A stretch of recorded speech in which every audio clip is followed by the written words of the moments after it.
Here we sit a couple months later and really not an answer, but what may be a big sweep under the rug. Now, I say that because if you guys forget, I made a video only a couple months ago where I talked about Operation Lone Star. Operation Lone Star, for the TLDR, is pretty much troops that were being sent down there to help with protecting the border, which has been one of the things that has been pretty much criticized to the T across every possible facet of the military. We're talking about issues with sleeping conditions, issues with people ending their lives, people with alcohol and drugs, people that didn't have the right gear, people that were just not even trained or qualified. All these things that were coming about as people were saying this was a massive political move in order to make sure people look good, because it looked good that uniformed people were down at the border to make sure people were not crossing.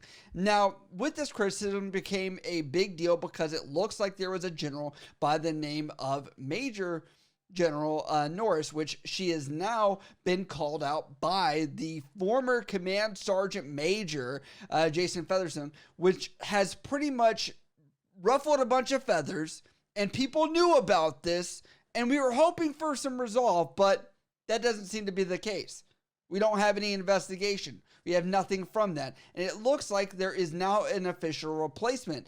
But there is a confusion here of, is this her being fired because her time and tenure over Operation Lone Star just yielded such negative findings or results? Or was this just a normal passing of the torch because she had done her 3-year tour and that was it? And I also don't want to forget this point because I found it very hilarious was, do you guys remember when the general's husband decided to go after this former Command Sergeant Major on Twitter for her? Like, the story, you can't make this up. Army Times writes, Texas Governor Greg Abbott announced Monday he's replaced Major General Tracy Norris as the leader of the Texas Military Department after months of criticism that her handling of his highly touted border mission has led to deplorable living conditions for troops. Norris began her 3-year tenure at the helm of the department in 2019, but came under heavy criticism in recent months after massive ramp-up of Operation Lone Star last fall led to pay issues, poor living conditions, and lack of appropriate gear for troops on the mission. Now it looks like Governor Abbott hasn't even annotated that there was even issues going on at Operation Lone Star as he gives the parting words to her and the new predecessor that's coming in and says this. General Norris faithfully served the Texas Military Department with dignity as the Adjutant General beginning in January 2019, as Assistant Adjutant General in 2016, and over her decades of service.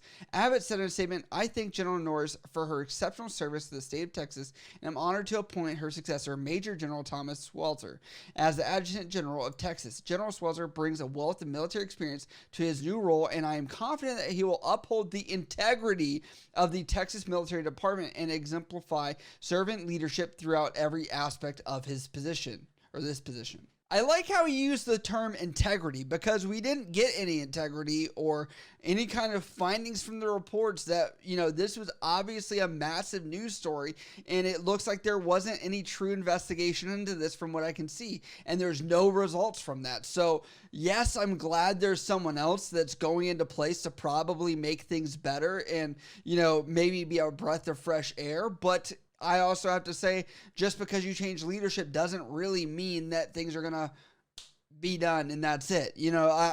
I'm very pessimistic in that because it's going to take a while for this guy to even jump into place, understand what's good, what's bad, and then kind of make actions. I'm not the one that's really being that critical. I'll say there are a lot of other people that are raising their voice right now. U.S. Representative Veronica Escobar, a Democrat that represents El Paso, says, Major General Swelter, please let me be the first to say, send our Guard members home. Another critical person is Beto O'Rourke, Democrat challenging Abbott, says, you can switch generals, but we all know where the buck stops. Greg Abbott took 10,000 Guard members from their families, jobs, and communities.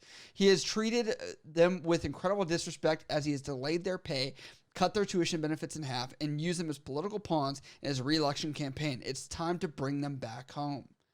And remember that Command Sergeant Major we were talking about? He's officially made a statement to Army Times in a text message, which he says this. TMD has hit rock bottom under the leadership of Major General Tracy Norris, he said.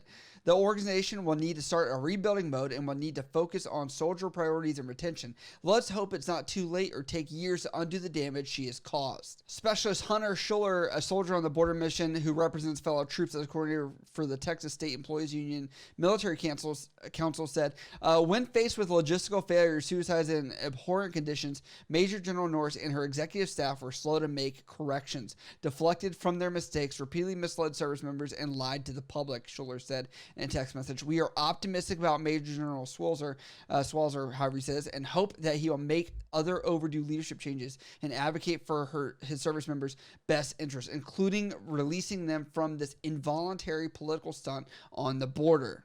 And just to be fair, I, in my initial video, talked about this as well, where I look at the National Guard and people that serve in these roles over the past several years as pretty much being the guys that are the call, right? If you looked at January of that day that's after the 5th, I have to say it like that because thanks YouTube, you know, the National Guard was called in. We talk about this border thing, the Guard is called in. We talk about someone sneezes or sniffles, the Guard is brought in. So, you know, as much as people are wanting to join the National Guard, maybe stay around their hometown and do stuff like that, I'm actually one of those people that's like, it might be better to be active duty because you're just seeing how this is still unfolding months upon months later.